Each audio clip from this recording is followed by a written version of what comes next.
प्यारे बच्चों, आज हम 6th क्लास की गणित की जो बुक है गणित प्रकाश, उसका जो पार्ट नंबर 4 है आंकड़ों का प्रबंधन और प्रस्तुतिकरण, ये इसका हम आप तीसरा पार्ट करेंगे। सबसे पहले हमने टैली मार्किंग सीखा था, उसके बाद हमने फ्रीक्वेंसीज के थ्रू सीखा था, ये बारंबारताओं की तरह। आज हम सीखेंगे चित्रालेख। चित्रालेख बहुत प्यारा मज़ेदार होता है, इसमें हमारी क्रिएटिविटी और फन सब कुछ पता चलता है। आज हम चित्रालेख के द्वारा सीखेंगे। चित्रालेख का नाम क्या, नाम से भी पता चल रहा है, जिसमें चित्र हो, और लेख से भी अंदाजा लगा सकते हो। लेख का मतलब गिनती भी करनी है, हमें लिखना है, चित्र को बनाते हुए समझना है, तो इसको हम कहते हैं चित्रालेख। लेख होते ग्राफ बनाना, और इंग्लिश में इसको कहते हैं पिक्टोग्राफ। चित्रालेख पिक्टोग्राफ।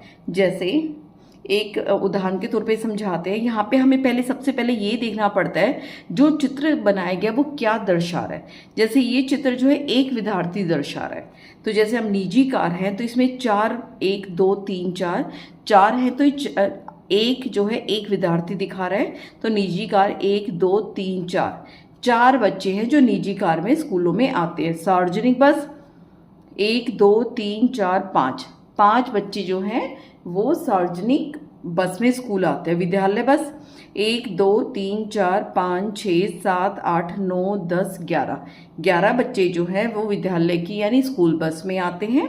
साइकिल पे 1 2 3 बच्चे आते हैं। पैदल 1 2 3 4 5 6 7 बच्चे पैदल आते हैं। ये हमारा हुआ चित्रालेख। इसे समझ गए बच्चों?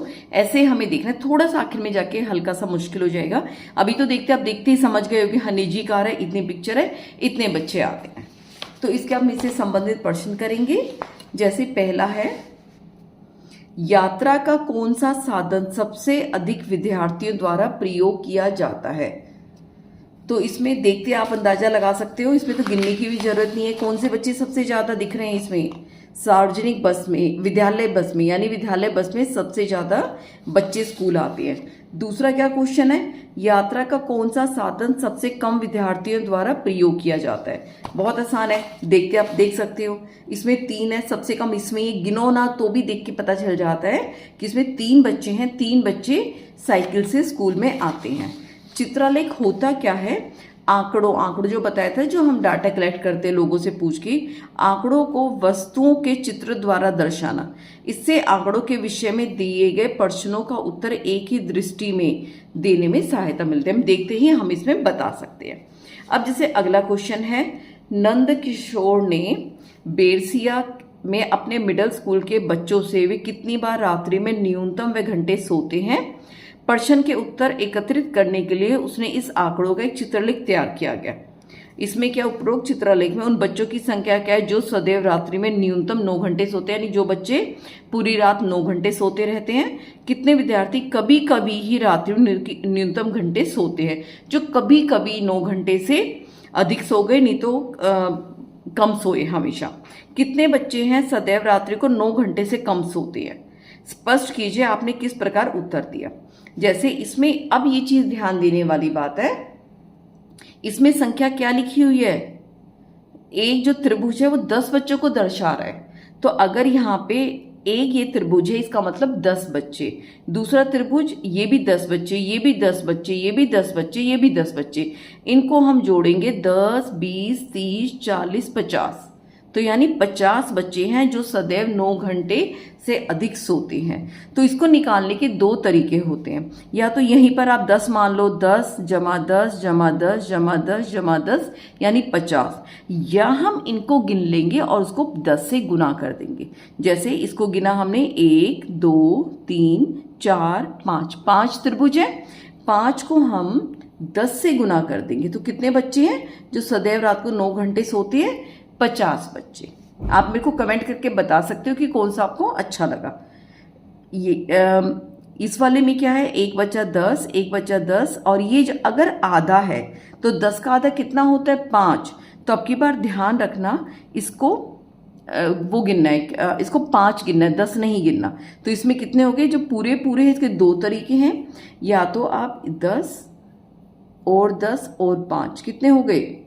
10 20 और 5 25 बच्चे, या दूसरा तरीका क्या है, जितने पूरे हैं उनको 2 से गुना कर लो, 10 को 2 से गुना किया और जो आधा है वो हमने बाद में जोड़ दिया, यानी 20 + 5 25।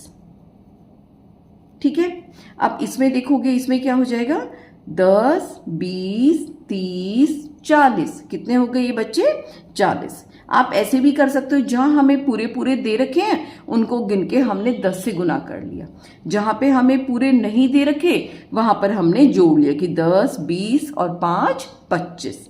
इसमें जो आपको आसानी लगे आप दोनों तरीके आप इसमें लगा सकते हो। अब इससे संबंधित प्रश्न क्या करेंगे, इसने बताई दिया जो मैं नीचे आपको समझाया ना बच्चों, कि इन्होंने 5 × 10 50 बच्चों ने, दूसरा इन्होंने 20 और 5 25, और तीसरा जो कभी नहीं सोते वो 4 × 10 40। अब आ गया, एक दिन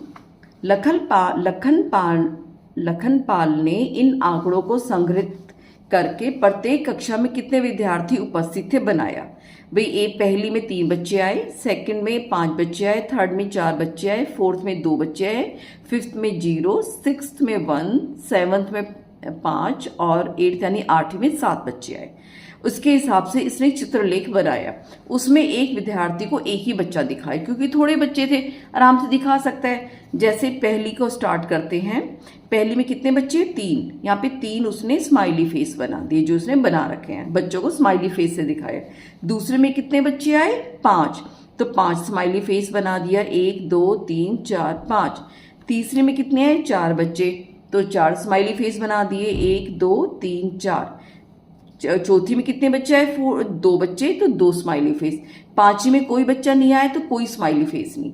छठी में 1 बच्चा आया तो 1 स्माइली फेस। सातवीं में 5 बच्चे आए तो 1 2 3 4 5, 5 बच्चे हमारे 7th क्लास के, नहीं 7वीं के हो गए। 8वीं में 7 बच्चे आए हैं तो हम 7 स्माइली फेस बनाएंगे, 1 2 3 4 5 6 7। ठीक है, आसान है। अब लेकिन दिक्कत ये, अब इतने कम बच्चे तो स्कूल में नहीं आते है ना, आपने भी देखा होगा आपके स्कूल में बहुत सारे बच्चे आते हैं। तो उसके जो मित्र थे जरीना और संगीता, उन्होंने विद्यार्थियों के आंकड़े संग्रहित किए। प्रत्येक में 30 बच्चे थे, 2 में 35, 3 में 20, 4 में 25, 5 में 30, 6 में 25, 7वीं में 30, 8वीं में 20। अगर इतने बच्चे हम ऐसे बनाने लग जाएं, नंबर 1 आपका पेज भी भर जाएगा। एग्जाम में ऐसा क्वेश्चन करने लग जाओगे तो आपको तो 1 घंटा इसी का पिक्चर बना रही है। देखो ना कितनी सारी, इसमें 30 स्माइली फेस बनाओ, इसमें 35 बनाओ, इसमें 20 बनाओ, 25 बनाओ। इतने थोड़ी स्माइली फेस बनाए जाते हैं, इतना टाइम तो नहीं होता ना आप लोगों के पास। हमें काम जल्दी भी करना होता है, टाइम भी बचाना होता है। तो उन्होंने क्या कहा, या तो हम एक स्माइली फेस को, एक बच्चे ने कहा जरीना ने कि मैं एक स्माइली फेस का मतलब होता है 5 बच्चे। दूसरे का नहीं, मैं अपने एक स्माइली फेस को रख के चलूंगी 10 बच्चे। जैसे हम पहले 5 के हिसाब से करेंगे। जैसे जरीना ने कहा कि ये देखो इधर, जरीना ने योजना बनाई, उसने कहा एक आकृति में 5 विद्यार्थी बनाऊंगी। अब जैसे पहली क्लास में कितने बच्चे हैं, आप देखोगे पहली में 30 बच्चे है ना। अगर एक बच्चा 5 स्माइली फेस बना रहा है, एक स्माइली फेस में 5 बच्चे हैं, तो 30 में कितने हो जाएंगे। हम क्या कर सकते हैं, इसको 30 को 5 से भाग दे दिया, 30 को हम 5 से भाग दे देंगे तो 5 छिका 30, 5 के पहाड़े पे 6 आ रहा है, तो हम यहाँ पर 6 स्माइली फेस बना देंगे, 1 2 3 4 5 6। फिर जैसे अगर आप उसमें जाते हो सेकेंड क्लास में 35 है, तो हम फिर दोबारा, हमने एक स्माइली फेस 5 रखा हुआ है ना, 5 से हम भाग देंगे तो कितने पर 35 आता है, 5 के पहाड़े पर 7 पर, तो हम 7 स्माइली फेस बना देंगे। कितने बना दिए, 7, 1 2 3 4 5 6 7। ठीक है। अब उसके बाद थर्ड क्लास में कितने बच्चे थे, 20 से हमने फिर 5 से भाग दिया, 5 चौके 20, तो 4 हमारे स्माइली फेस आ गए, 1 2 3 4। ऐसे हम बनाते चले जाएंगे। 25 है तो 5 से भाग दिया, 5 आ जाएगा। फिफ्थ के अंदर फिर हमने 5 से भाग दिया, 6 आ गए, 5 से भाग दिया 5 आ गए। इस तरह हम ये करते चले जाएंगे। फिर उसके बाद संगीता आई, उसने बोला नहीं मैं तो इतना अभी भी इतने सारे बनाने पड़े, मैं इतने स्माइली फेस नहीं बनाऊंगी, मैं क्या बोल दूंगी मेरा एक स्माइली फेस 10 विद्यार्थी का है, ठीक है। तो उसने कहा ठीक है। अब जैसे इसमें हम पहली में देखते हैं, हमारे पास 30 बच्चे हैं, 30 को हम 10 से भाग, जितना आपने माना हुआ है ना उतने से भाग दोगे, 10 से भाग दोगे तो कितना आया 3, तो 3 स्माइली फेस बनेंगे, 1 2 3 यानी 10 20 30 बच्चे। उसके बाद क्या आ गया 35, 35 तो 10 से भाग नहीं होगा, तो हम क्या करेंगे, अगर हम देखें 10 से 35 को हम कैसे लिख सकते हैं, 35 को कैसे लिख सकते हैं, 30 जमा 30 नहीं सॉरी 10 जमा 10 जमा 10 प्लस 30 यहाँ तक हो गया 5, तो 3 हम स्माइली फेस ये बनाएंगे और इसके नाम का आधा फेस बनाएंगे, ठीक है। ऐसे ही बनाए इसने, 3 तो पूरे स्माइली फेस बनाए, एक आधा स्माइली फेस बना दिया, तो ये हमारे हो गए 35 बच्चे। थर्ड के अंदर 20 बच्चे हैं, बहुत आसान है, 10 से भाग दिया क्या हो गया 20, 2 बन गए, 2 स्माइली फेस। फिर उसके बाद क्या आता है, फोर्थ में कितने बच्चे हैं 25, 25 में फिर दिक्कत है, 25 को हम क्या करेंगे 10 से भाग देंगे, क्या ये देखो अगर हम वैसे भी नहीं समझ आ रहा, 25 को हम 10 से भाग देंगे, 10 दूनी 20, 5 बचा, 5 में हमारा आधा स्माइली फेस बनेगा, पूरा नहीं बनेगा, इसके तो 2 स्माइली फेस बन गए, इसका हमारा आधा स्माइली फेस बनेगा, ठीक है। इसको हम ऐसे भी कर सकते हैं, या हम 25 को कैसे लिख देंगे 10 10 और 5, 25 हो गए, 10 और 10 20 और 5 25, ये पूरा स्माइली फेस, ये पूरा स्माइली फेस, ये हमारा आधा स्माइली फेस रह गया। ये इसने किया है, एक पूरा फेस और एक आधा स्माइली फेस। उसके बाद फिफ्थ में कितने बच्चे हैं 30, बहुत आसान है, 10 से भाग करेंगे, 10 20 30, सिर्फ 3 ही स्माइली फेस आएंगे, 3 स्माइली फेस आ गए, 1 2 3। अब हम आ गए सिक्स्थ के अंदर, सिक्स्थ में कितने हैं 25, 25 में फिर वही दिक्कत, हम 25 का पहले बना चुके हैं, 2 पूरे एक आधा, 30 का हम पहले बना चुके 3 स्माइली फेस, 20 का भी हम पहले बना चुके 2 स्माइली फेस। ऐसे हम उसने ऐसे बना के दिखाया है। अब ये सोचो अगर मान लो 37 बच्चे होते या 7 बच्चे होते तो हम चित्रालेख पे उसको नहीं बना पाते। आइए पता लगाइए करते हैं कि दिया गया चित्रालेख मिडिल स्कूल गिन्नौरी के पुस्तकालय में एक सप्ताह में विद्यार्थियों द्वारा ऋण ली गई पुस्तकों की संख्या को दर्शाता है। यानी ये देखेंगे, ये एक किताब दिखा रहा है, बहुत आसान है। सोमवार को कितनी किताबें ली गई, 1 2 3 4 5, यानी 5 किताबें सोमवार को ली। मंगलवार को 1 2 3 4 किताबें मंगलवार को। बुधवार को गिन सकते हो 2, वीरवार को कुछ नहीं 0, शुक्रवार को 1 2 3 4 5, शुक्रवार को 5 किताबें, शनिवार को 1 2 3 4 5 6 7 8 किताबें शनिवार को ली गई। देखिए बिल्कुल अंदाजे से पता चल रहा है, गिन लिया आप लोगों ने। किस दिन न्यूनतम संख्या में पुस्तकें ऋण ली गई, किस दिन सबसे कम ली गई, देख के बता सकते हो। वीरवार को बृहस्पतिवार को एक भी किताब नहीं ली गई, तो हम क्या लिखेंगे, हम बृहस्पतिवार, उस दिन एक भी किताब नहीं ली गई। सप्ताह के दौरान कुल कितनी पुस्तकें ऋण ली गई, गिन लेंगे, 1 2 3 4 5 6 7 8 9 10 11 12 13 14 15 16 17 18 19 20 21 22 23 24, कुल 24 किताबें लाइब्रेरी से ऋण ली गई। किस दिन अधिकतर संख्या में पुस्तकें ऋण ली गई, देख सकते हो शनिवार को सबसे ज्यादा बुक ली गई है, तो हम क्या लिख देंगे यहाँ पर, शनिवार। इसका संभव कारण क्या हो सकता है, क्योंकि अगले दिन रविवार था, रविवार को छुट्टी होती है, तो ज्यादा बच्चे भाई होमवर्क के अलावा एक दिन फ्री मिलते हैं, तो उस दिन वो किताब को पढ़ सकते हैं। मगन भाई जामनगर में पतंगे बेचता था। एक जगह जामनगर गुजरात में, वहां पर मगन भाई क्या करता था, किताबें बेचता था, पतंगे बेचता था। निकटवर्ती गांव से 6 दुकानदार उसके पतंगे खरीदने आते थे। इन 6 दुकानदारों को उसके द्वारा बेची गई पतंगों की संख्याएं नीचे दी हुई हैं। चमन को उसने 250 बेची, रानी को 300, रुखसाना को 100, जसमीत को 450, जेठालाल को 250 और पूनम बहन को 700। 250, 300, 100, 450, 250 और 700।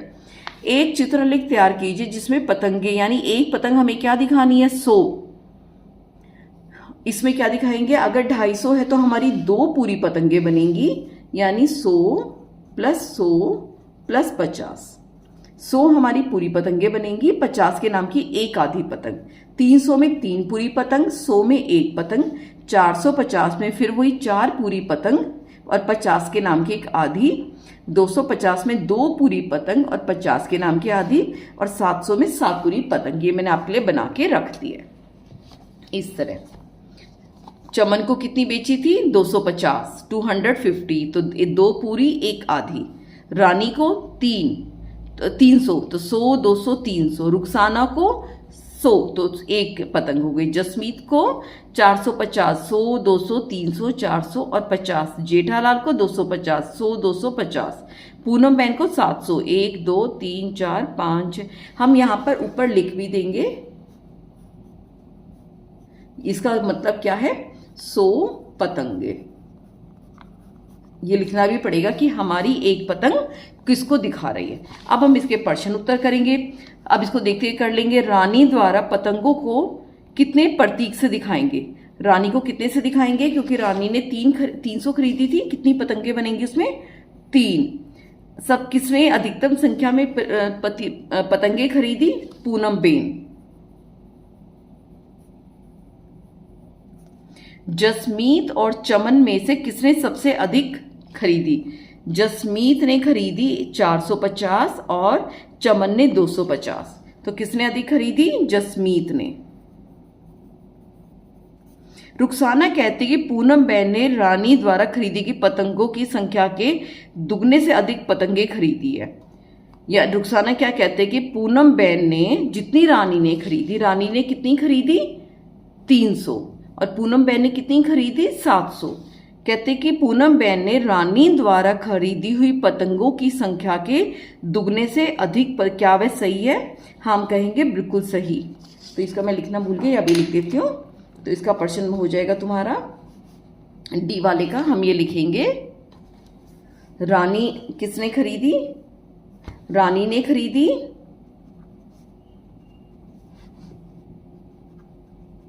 कितनी, 300 पतंगे,